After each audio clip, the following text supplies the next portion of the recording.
When you think of Indian food, you might not think of Maine. Maine is this pretty big state in America, and let me tell you, it is awesome. Maine's typically known for lobster and crabs and wonderful food right off the seacoast. But today, I'm headed to Ellsworth, Maine, and we are going to try Sri Lankan food. Sri Lankan food? In Ellsworth, Maine? That's right, there's this incredible spot that I've heard of called Serendib, and we're going to meet the owner, learn about Sri Lankan food, and learn of some of the similarities between Indian food and Sri Lankan food, but also some of the differences. You ready to go on a trip with me? Cello. All right, first, can you just state your name and where we are? Sanjeeva, and we are in Ellsworth, Maine. And what is your restaurant? Serendib. So tell me about Sarandib. How did it get started, and why in Ellsworth, Maine, are you cooking Sri Lankan food? Why it started, I think it was moving away from like the hotel industry, more streamlined operations. I think it was time for a change, something different. And Ellsworth, I think I met my wife here, so we both of us opened this place together, and here we are. Man, that's Ellsworth, Maine. So we're right near Acadia. Yep. Beautiful national park. Yeah. Stunning. Now, it's funny, in the West we see a lot of Indian food, but we don't see a lot of Sri Lankan food. Can you tell me a little bit about some of the differences between Indian and Sri Lankan food? It's always a tough question, that one. Fair. That's a tough one. I've actually asked my wife to answer that.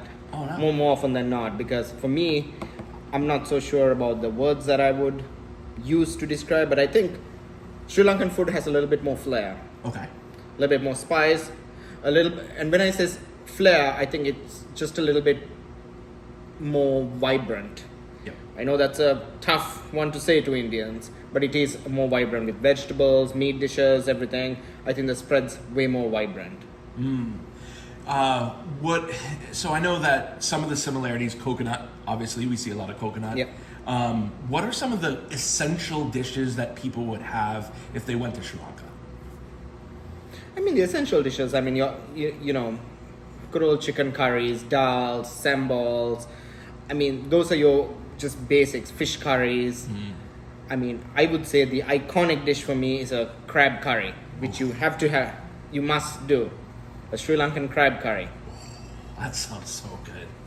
I know, obviously, you'll things like in Kerala you'll find appam and hoppers. Yep. Do you think that being in Ellsworth, Maine, was it challenging trying to put this food out here for the first time? How did the community accept that? The community accepted it. I was not sure how they were going to take it, personally. But no, we've accepted and we've grown. I think we see new faces all the time now. So it's been quite the ride. That's so cool.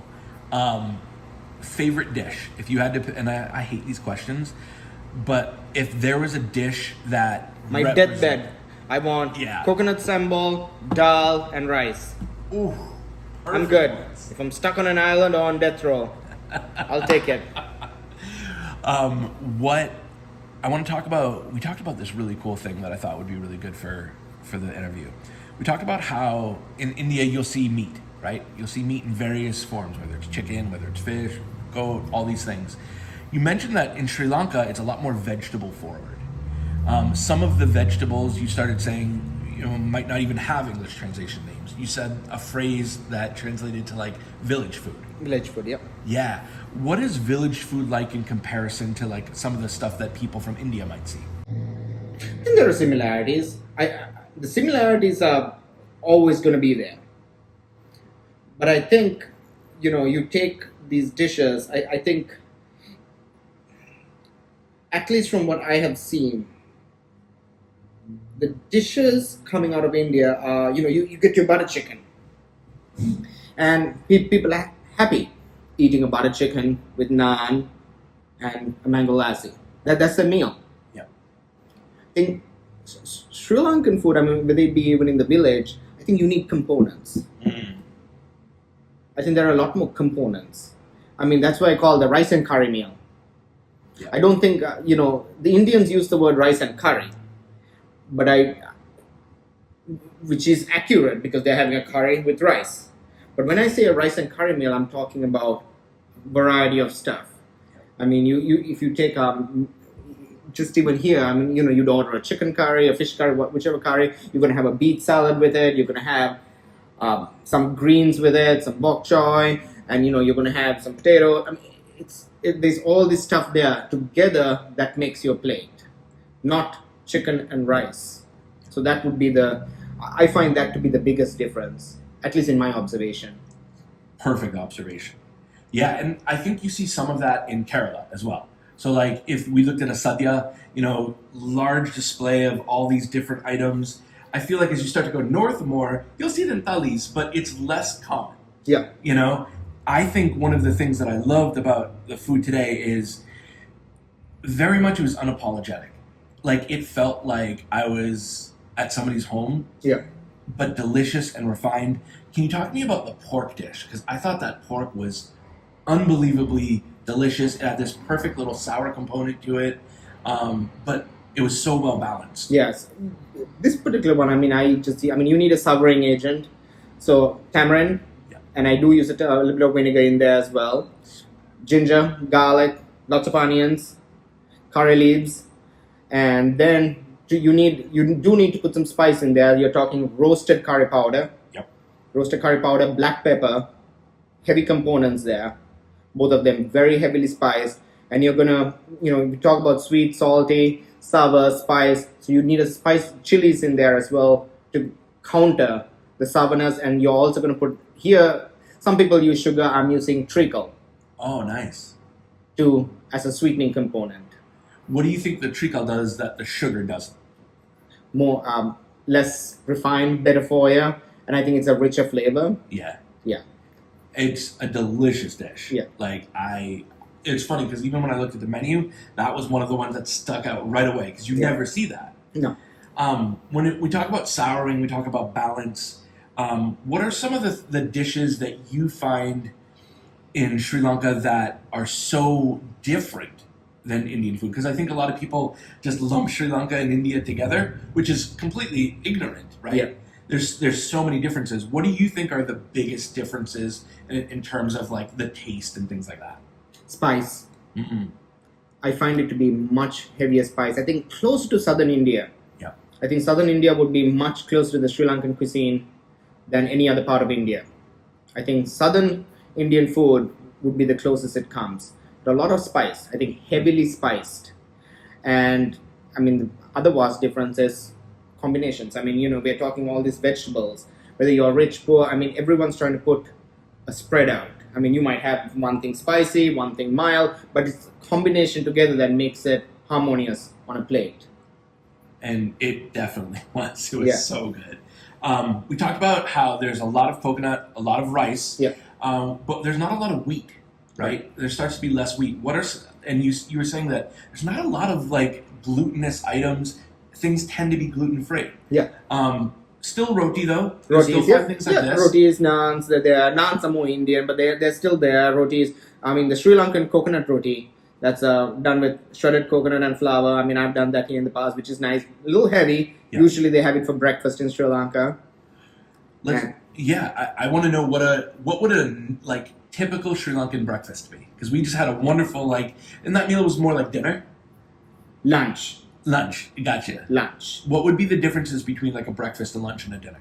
Breakfast, I think, you're going to go, I think, people will have, depends if it's a work week, depends if you're in Colombo, depends if you're in the village. If you're a farmer, you want something like that coconut roti, going with a dal and some coconut sambal, something heavy to hold you through the farming time until lunch.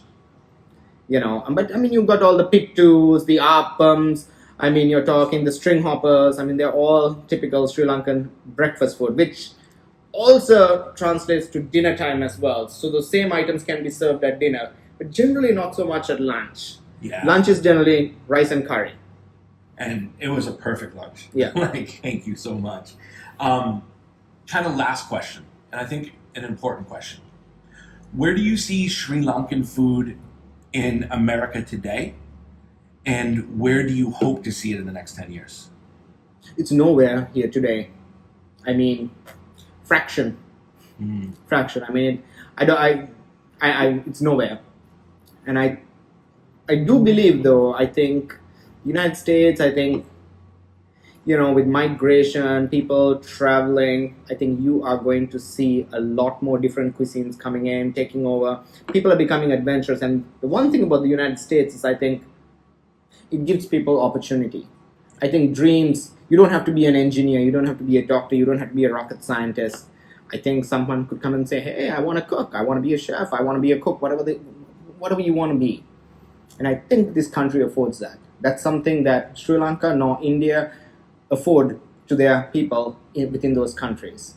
This country offers that. So I think there's opportunity here.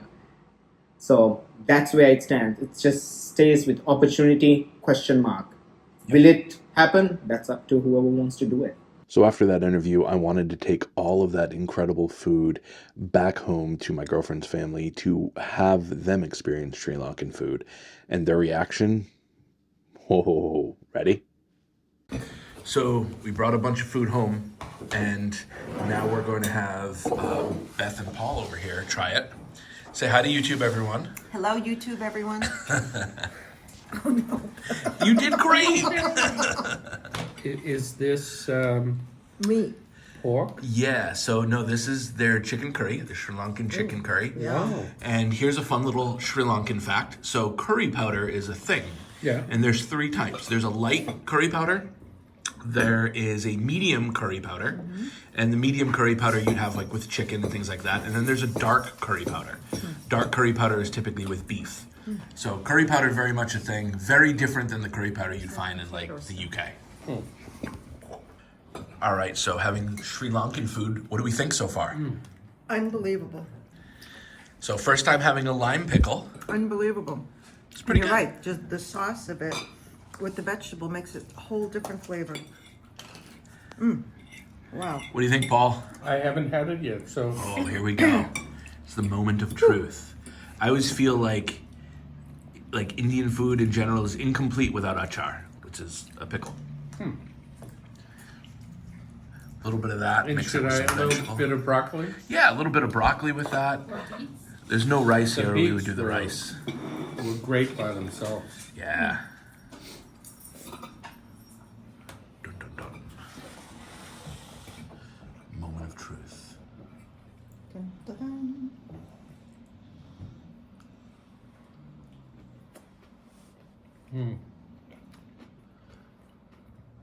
Reminds me of fermented lemon. Yep. Same sort of flavor. You know it's good when the dish is finished. What do you think? It says it all.